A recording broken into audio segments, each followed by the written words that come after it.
तर नेहमीप्रमाणे आजही आपण व्लॉगला सुरुवात केलेली आहे आणि आज तुम्ही म्हणत असाल मी हे काय करते, तर आज मी मंचुरियन करत होते घरीच. अगदी साधे आणि सोप्या पद्धतीने मी दाखवलेला आहे म्हणजे तसेच करतात झटपट एकदम आणि खूप लवकरात लवकर होतात.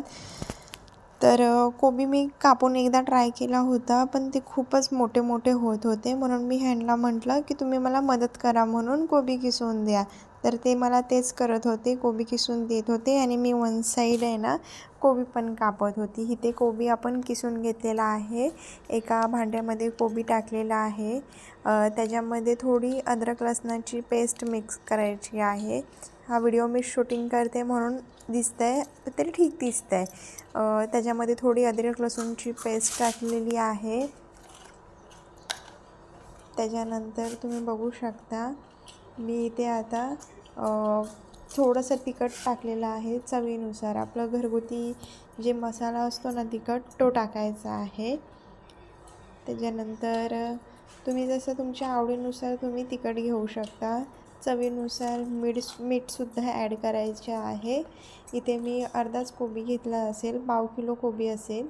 त्याच्यानंतर ब्लॅक पेपर पावडर, काळी मिरी पावडर टाकायची आहे चवीनुसार. जास्त पण झाली नाही पाहिजे आणि कमी पण नाही झाली पाहिजे, अगदी प्रॉपर. तर इथे मी 2 पीठ घेतलेले आहेत. जे फर्स्ट मी टाकते ते कॉर्नफ्लॉवर आहे. कॉर्नफ्लॉवर त्याचा जरा वापर जास्तच करायचा आहे, ह्याने भजी अगदी कुरकुरीत होतात. आणि नंतर मैदा टाकायचा आहे. मैदा कसा यूज करायचा आहे ते पण मी तुम्हाला सांगते. जेव्हा कॉर्नफ्लॉवर ह्याच्यामध्ये आपण टाकतो ना अर्ध्यापेक्षा जास्त, तेव्हा मैद्यानेच पीठ मळायचं.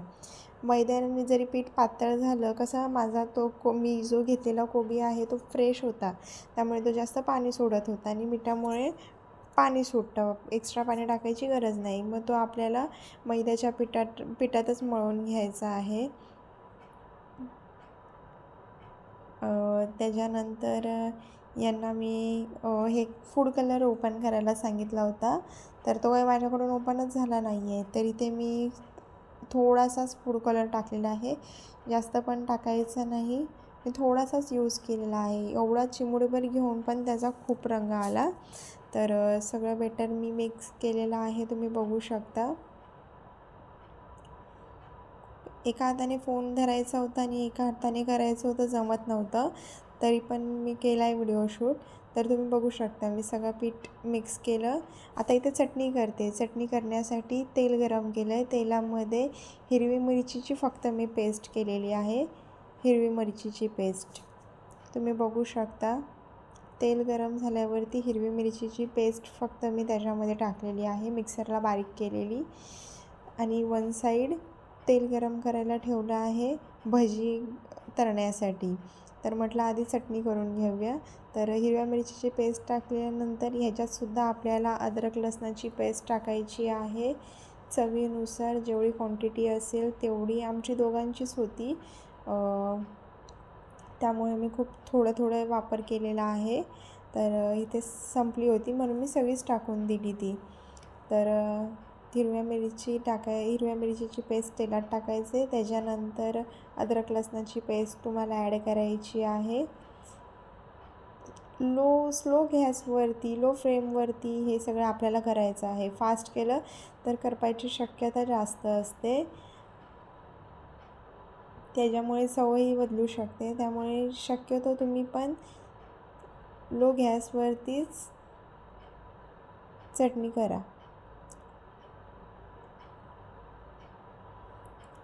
तर इथे आपण बघू शकता उकळी फुटलेली आहे.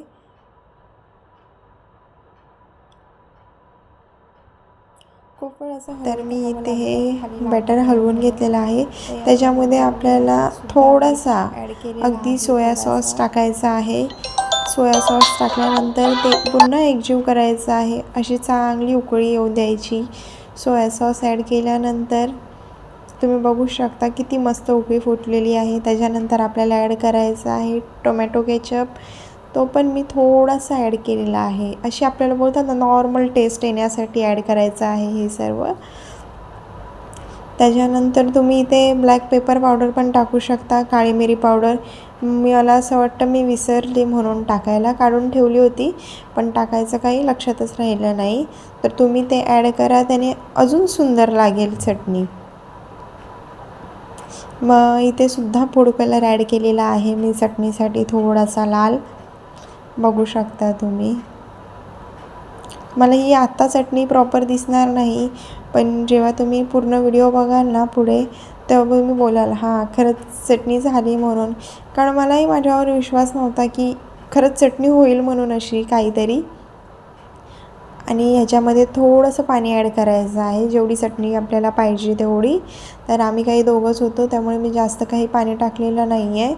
तर याला 10 मिनटं ठेवायचं आहे, चांगली उकळी फुटू द्यायची आहे. गॅस मी आत्ता वाढवला आहे, फास्ट केला आहे. अजून थोडंसं मी पाणी टाकलेलं आहे आणि करेक्ट 10 मिनटं ह्याला उकळ्या फुटून द्यायच्या आहे. चांगलं गरम होऊन द्यायचं आहे हे बॅटर. तोपर्यंत मी म्हणत होती की भजीची तयारी करूया म्हणून. भजीची तयारी तर सगळी झालेली होती. तर इथे मी कॉर्नफ्लॉवर थोड्याशा एका भांड्यात काढून त्याच्यात पाणी टाकून ढवळून घेतलेलं आहे. तर याते कॉर्नफ्लॉवर टाकताना गॅस तुम्ही आहे ना स्लो ठेवा. मी फास्ट ठेवला होता, त्यामुळे त्याच्या गाठी होत होत्या आणि एका हातात फोन होत्या, तर ते सर्व कठीण जात होतं मला. तुम्ही बघू शकता मला ते हलवायला खूप प्रॉब्लेम होत होता, म्हणून मी पटकन गॅस स्लो केला. तर आता मी इथे व्हिडिओ बंद करून ते आधी हलवून घेतलं मी.